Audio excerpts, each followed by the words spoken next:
As a parent, watching your once full of life teenager transform into someone who is completely withdrawn, who's feeling constantly overwhelmed and struggling with anxiety and depression is heart-wrenching. If that's you, you've probably tried various healthcare providers already. You've been through different options and treatment approaches, and you maybe even started medication, but they're still struggling. This is a major crisis going on with our kids. Some of the recent stats show that up to 44% of teenagers report feeling persistent feelings of hopelessness or sadness. And with females, it's even worse. 1 in 3 teenage girls have seriously contemplated suicide. These are scary statistics. Traditional healthcare, traditional medicine looks to address these chemical balances as they see the causes with different medications, but really what they end up doing oftentimes is just masking the symptoms and creating other struggles. So this video, we're gonna dig into really what a root cause-based approach looks like, not just looking to put a patch on the problem, not just looking to think about this from a chemical imbalance perspective, like that traditional mainstream healthcare continues to do, but looking at this from a neurological basis, because there is a different perspective here, right? When we think about the nervous system's foundational role in health and healing, we realize that when it comes to stuff like teenage anxiety and depression, there are drug-free options that get to the bottom of those issues and don't give your kid just another medication. So parents, this is for you. If you're feeling exhausted, if you're feeling heartbroken over your kids, honestly, I'll be transparent with you. I hate these conversations, right? When we're sitting down with parents, it literally just happened this week. It makes you feel all sorts of ways when their kids are dealing with that. I think of it as me as a parent, what that would feel like. It sucks. There's just no way to beat around the bush with that. But if that is you, and especially if you've tried some of those conventional options without getting any relief, I want to give you some hope that there still are alternatives. There still are ways that you can address those foundational issues. Some of the autonomic nervous system regulation stuff that we'll talk about, some of the neurological scans that I want to explain. There is a completely different approach that I think can unlock the ability to heal for your kids. So hang in there, mom and dad. We got you. A little bit more background on this, guys. This is something that has skyrocketed in recent years. From 2011 to 2020, the rates of mental health issues in teenagers has doubled.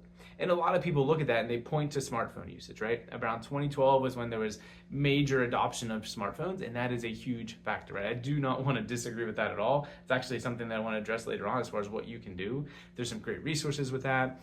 But there is more to the story, right? We just look at it as, oh, it's social media, it's more connected, it's more that. Or maybe it's just more awareness, right? Maybe this was going on before, but we're just talking about it more now. Absolutely all valid, but still missing an underlying piece. So when we think about this from the neurological perspective, we've got to understand that this isn't just a chemical imbalance issue, that there is a neurological foundation.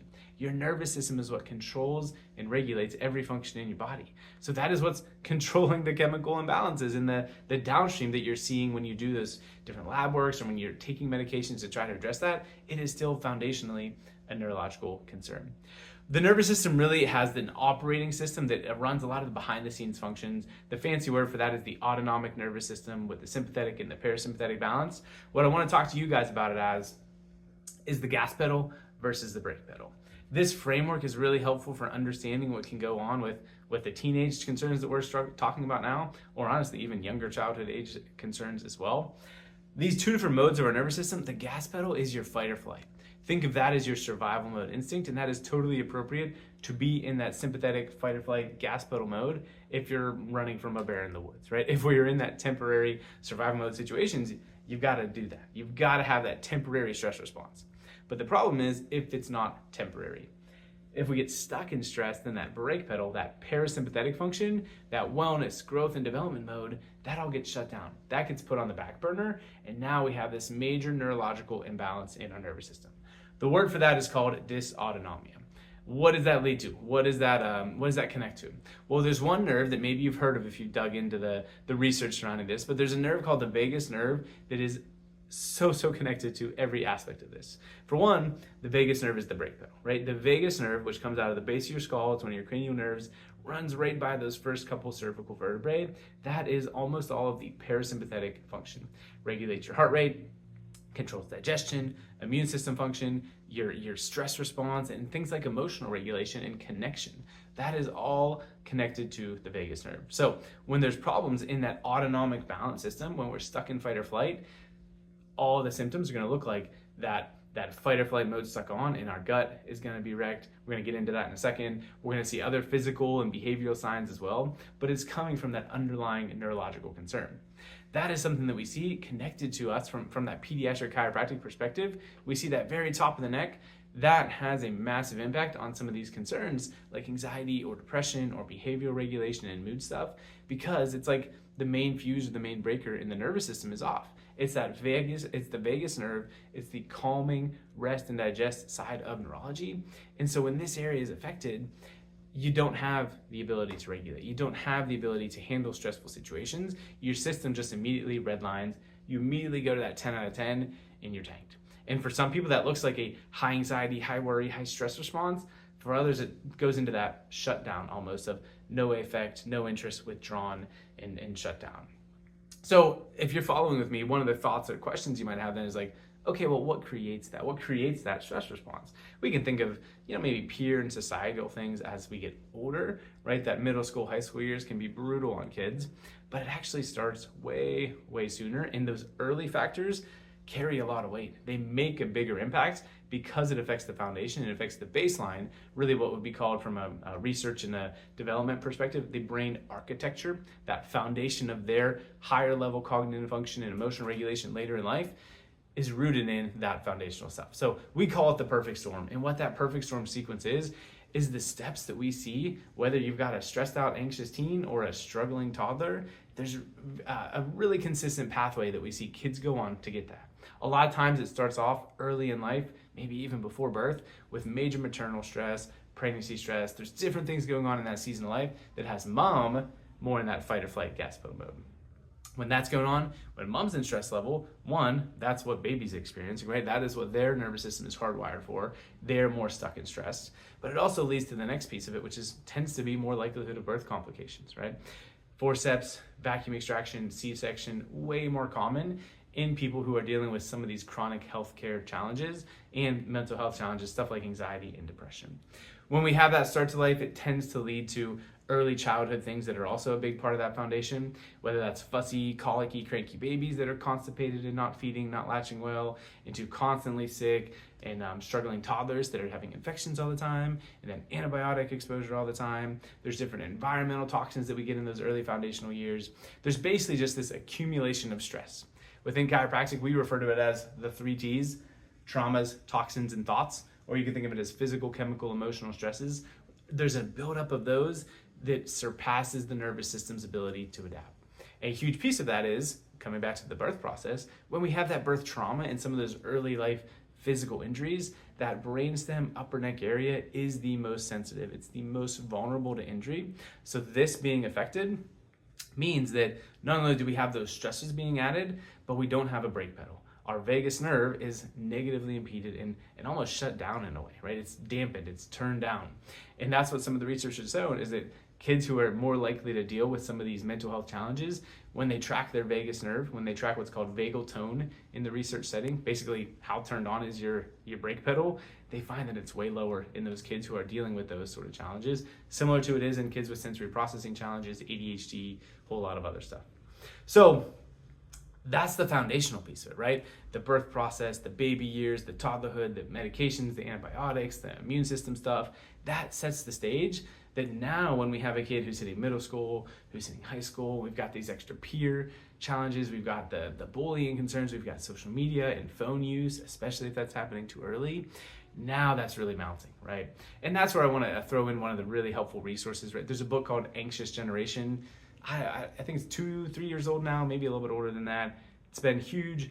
It's really been the most popular book in that space over the last handful of years. The author does a really great job of spelling out how we've seen this massive uptick in mental health challenges with kids, but also gives some really good practical guidelines. Stuff like no social media until at least 16, no smartphone use, internet access to at least 14. Don't look at those as maximums, look at those as minimums, right? Later is even better, right? The more we can get through some of those foundational, puberty, developmental architecture things, the better. The more you can keep your kids away from those sort of negative stresses, the better. But the reality is, for most people, even if you're not getting it digitally, you're getting it from being around the school environment. You're getting it from being around different social circles. And so you're still exposed to that. You're still dealing with those stresses. So all in all, what does this look like, right? How does that nervous system dysregulation show up in a kid? And then what can we do about it? Some of the physical signs you might see: their sleep is going to crap, their appetite is maybe falling off the radar, or the opposite, they're binging and consuming way too much, and especially low quality, crappy food. GI system distress in general, right? Our gut-brain connection, or our brain-gut connection, is massive. When we have that fight or flight system turned on, our digestion goes to crap, and now we have belly pains and discomfort and GI system issues as well. There could be fatigue, immune system goes down. Those are major physical ones. Emotionally, you're gonna see big sadness and worry for some kids. You're gonna see irritability. Sometimes it looks like a loss of interest, right? They just kind of check out and withdraw from everything, which is really the last category as well. It kind of connects into that. Different behavioral signs. Withdrawal is a big one, right? You're not participating in the activities that they were. Their academic performance is going to crap, right? Maybe they were a kid who did okay in school, who did really well. All of a sudden the effort's not there, the attention to detail is not there, and there's just no care, right? All of those are indicators that there is this nervous system dysregulation going on that's probably going to show up in some of that anxiety, depression, diagnoses and labels at some point as well. So what can you do? That is the part I want to get to, parents, because it sounds like a lot of doomsday so far, right? There's a lot of crud about why are we dealing with this? How is the struggling showing up? What can you do? Well, step one is we got to find that stress, right? We got to see where they're at. You got to put a stake in the ground and say, hey, where are we at right now, so that we can track it going forward. That's where scans and technology is so crucial to what we do at Thrive, and what I would really encourage you to take that perspective with. Let's measure, how is that nervous system dysregulation doing? This gas versus brake balance we've been talking about, that's what one of the 3 scans that we track is looking for. It's, are they in fight or flight? Is that vagus nerve turned off? Or are we in an okay adapted state still? So this called HRV metric, heart rate variability, is taking in that big picture 30,000 foot view of health, where some of our other scans hone in on where is that primary stress. A big one is the upper neck, when we get to that teenage anxiety and depression pattern, but there's other ones as well, right? This transition zone, that base of the neck, upper back, I can almost guarantee if you've got a teenager dealing with this, you're probably going to see some really tough posture too, right? They're rounded forward, their head is in front of their shoulders, and that's not just a text neck sort of thing, right? Like they're on their phones too much. Sure, not a good thing. What it's really showing is an emotional response, right? Their nervous system is just going into that fight or flight fetal position is really what it is. You're trying to find that place of safety. So we've got to find the stress with the scans, and then put together a game plan, put together a care plan to undo those findings, to undo that dysregulation, that dysautonomia, and get them back in a place where they can heal and they can adapt. And in that place, maybe there are things that are still needed, right? Maybe stuff like counseling or therapy, or working through some of the different suggestions from things like the Anxious Generation or other resources absolutely can still be needed. I don't want to discourage that at all. But what you're going to find, if you go straight to that without addressing this, you're probably going to spin your tires. You're probably going to feel like you're swimming upstream without an ability to make progress. So that's what we're here for, guys. It is not easy at all to be a teen in today's world. There's so many concerns that we get into, right? We just hit on a ton of them with social media, smartphones, all that stuff. I want you to be working on that, but I also want you to address the cause, right? I want you to put your teen in a position where they can handle those things better, where their ability to adapt to stress isn't already shot in hanging on by a thread. Because if we do that first, everything else is going to be a lot easier, right? Our care doesn't treat or heal any of these concerns. It just addresses those foundational causes so that we put them in a position to thrive and reach their full potential.